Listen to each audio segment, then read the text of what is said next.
Hello guys, welcome back to my channel the judgemental eyes. कैसे हैं आप सब? I wish and I hope आप सब अच्छे होंगे एंड आई होप आप लोग मेरे जजमेंटल एनालिसिस से कुछ सीख ज़रूर रहे होंगे और लेट मी ऑल्सो नो कि अगर मेरे सीखने लायक कुछ पॉइंट्स हैं तो।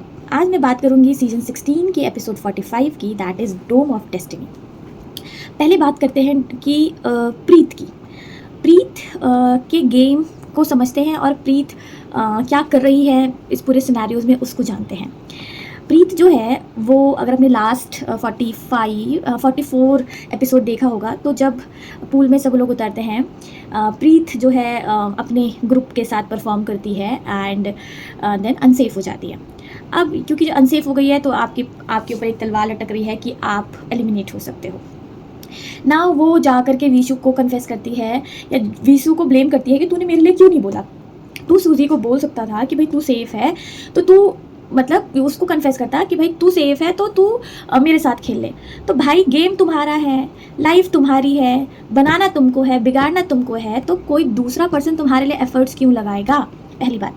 दूसरी बात ये कि तुम्हारी खुद की इंडिविजुअलिटी कहाँ है गेम में? अगर आप प्रीत का देखोगे तो यार तुम दूसरे के दिमाग से ही चलती रहोगी क्या? In life as well certain persons are there कि जो दूसरे की बात मानते हैं, पहले पेरेंट्स की, फिर टीचर्स की, फिर फ्रेंड्स की, फिर कलीग्स की, और जब लाइफ में डिजास्टर हो जाता है then you put that question कि why this is happening to me. This is happening to you because it was your track, it was your life, it should be your decision making. Instead of your decision making, you are taking others opinion and following others opinions. भाई दूसरे के opinion लेना ज़रूरी है but blindly follow करना ज़रूरी नहीं है ना. अब जिस दिन वो मतलब 45 में ही वो डोम से एलिमिनेट हुई तो शी वाज लाइक कि मुझे सबने धोखा दिया. तो खाया क्यों धोखा? तो प्रॉब्लम इज दिस, मतलब अगर तुम्हें कोई धोखा एक बार दे रहा है तो समझ में आ रहा है यार यू बीइंग इनोसेंट. 2 बार दे रहा है तो भी समझ में आ रहा है कि चल भाई तुझे अभी तक पैटर्न समझ नहीं आया. तुम 10वीं बार धोखा खा रहे हो यार और तब तुम बोल रहे हो कि उसने मुझे धोखा दे दिया. मतलब ये कोई बात नहीं होती. दूसरी बात ये, अगर तुम्हें गेम में रहना है, लाइफ के गेम में या किसी भी गेम में रहना है, तो अपने पॉइंट्स को जाके दूसरे को बताओ कि यार मुझे ये करना है. प्लीज़ किसी के साथ नेगोशिएट करो, बातें करो, झगड़ो, मतलब ये सब करो, तभी तो तुम्हें पता लगेगा कि मैं कहाँ गलत कर रही हूँ, कौन से आइडियाज़ पे काम कर रही हूँ, कौन से नहीं कर रही हूँ. इंस्टेड ऑफ यार मैं तो हमेशा गलती कर देती हूँ तो मैं एक काम करती हूँ, मैं दूसरे को ही फॉलो करती हूँ. ये एक बहुत बड़ा मिस्टेक है जो आई थिंक हम प्रीत की इस जर्नी से सीख सकते हैं. अच्छा, अब बात करते हैं योगेश की. तो आपने एपिसोड 45 में देखा होगा, अब योगेश का ना एक अग्रेसिव कैरेक्टर आ रहा है. अग्रेसिव क्यों हो रहा है योगेश? क्योंकि अगर आपने अभी तक के एपिसोड में देखा होगा कि योगेश वॉज बीइंग काम इन एनी सिचुएशन एंड वो हमेशा चीज़ों को करने की कोशिश करता है कि भाई किसी भी तरह से चीज़ों को फिक्स कर दो. As I earlier said, he is a political person. So now why he is losing his temper और why he is like being so rude now. और आज के सेशन में उसकी एक झड़प भी हो गई. तो क्या बात चल रही है योगेश के दिमाग में? देखो, अभी तक ना योगेश का जो गेम था उसमें वो बहुत कॉन्फिडेंट था कि हाँ, I am the strongest contestant here and I have high probability of winning. पहली बात. दूसरी बात ये, जब तक आकांक्षा वाला सीन चल रहा था सब कुछ सॉर्टेड था और सही था. लेकिन जैसे ही रूरू आ गई, रूरू के साथ दिक्कत ये है कि एक तो वो उसको कंट्रोल नहीं कर पाता. दूसरी बात ये कि रूरू जो है सम पार्ट में वो गेम को ख़राब कर देती है. ऐसा नहीं कि रूरू से मुझे कोई ग्रजेज है, नो गाइज, बट अब जितना मैं गेम को डिकोड कर पा रही हूँ, रूरू खुद तो टास्क में परफॉर्म नहीं कर पाती. अब ऐसा नहीं है कि मतलब अब आप खुद ही देखो, कई बार उसके हाथ में चोट लग जाती है, कई बार उसके पैर में चोट लग जाती है. मतलब वो जीती कहाँ इंडिविजुअली किसी गेम में?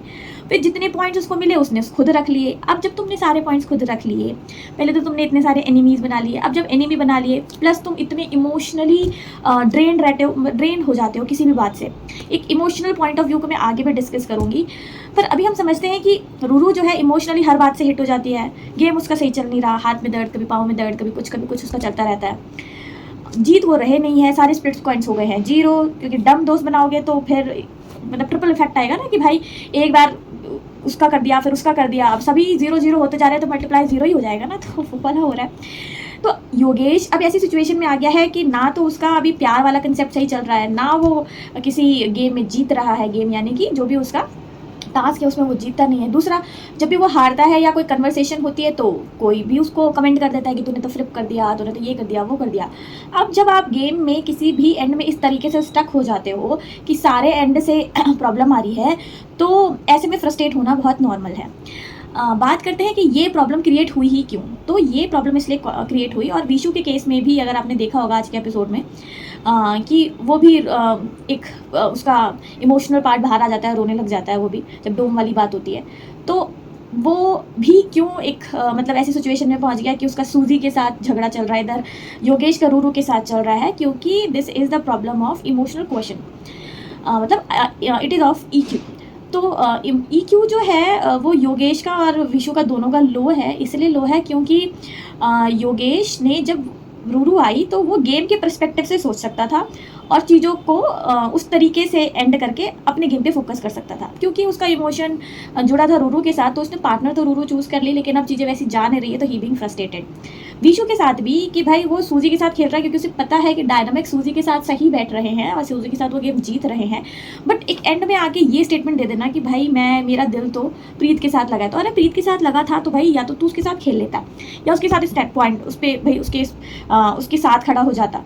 पर कुछ ना करके तुम एट द एंड में बोल रहे हो कि मेरी फीलिंग्स जो है वो प्रीत के लिए है, तो ऐसे में तुम अपना गेम खराब कर रहे हो कि सूजी बीइंग कि भाई चल मैं तुम्हें तेरे साथ अच्छे से खेलती हूँ, बट नाउ उसके मन में भी एक डाउट आ रहा है कि यार ये कैसा बंदा है।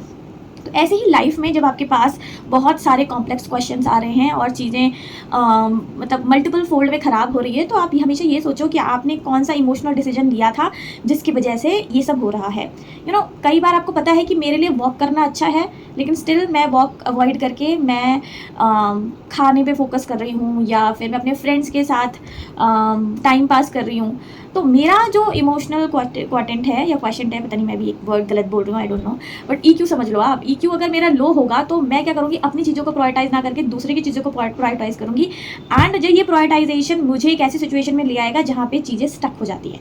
So this is the problem of Yogesh. तो पॉलिटिकल पर्सन अक्सर बहुत बुरी सिचुएशन में फंस जाया करते हैं। ओके, एक वो ये लड़कों का टिपिकल बिहेवियर है कि यहाँ मैं खेल तो तेरे साथ रहा हूँ और मेरा दिल तेरे साथ है। इनफैक्ट आपने शादी में भी कई लड़कों का ये स्टेटमेंट सुना होगा कि मैं शादी तो इसके साथ कर रहा हूँ पर मेरी आत्मा तुम्हारे साथ है और परमात्मा तुम्हारे साथ है। I have heard many times, तो I have to tell you कि जैसे सूजी और विशु का केस है, या फिर योगेश एंड रूरू एंड आकांक्षा का जो ट्राइंगल बन गया है।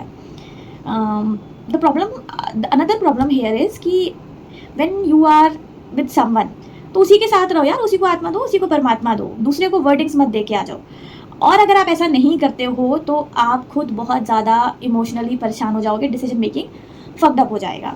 तो इसीलिए आपकी केमिस्ट्री बिगड़ने लग जाएगी। तो focus one thing at a time, ये भी मुझे लगता है इनके बिहेवियर से हम सीख सकते हैं। निहारिका की बात करते हैं, तो अगर आप ओवरऑल गेम देखोगे तो इसमें लड़के अपना दिमाग ज़्यादा लगा रहे हैं कंपेरेटिव टू द वुमेन जो है वो सामने से बिचिंग कर सकती है, सामने से वो गालियाँ बक रही हैं, बट जो गेम है, गेम का प्लान है, वो बहुत कम लड़कियाँ कर रही हैं, जिसमें एक है निहारिका और एक है अनुष्का। तो ये दोनों जो है गेम को थोड़ा सा अपने एंगल से टिल्ट कर देती हैं।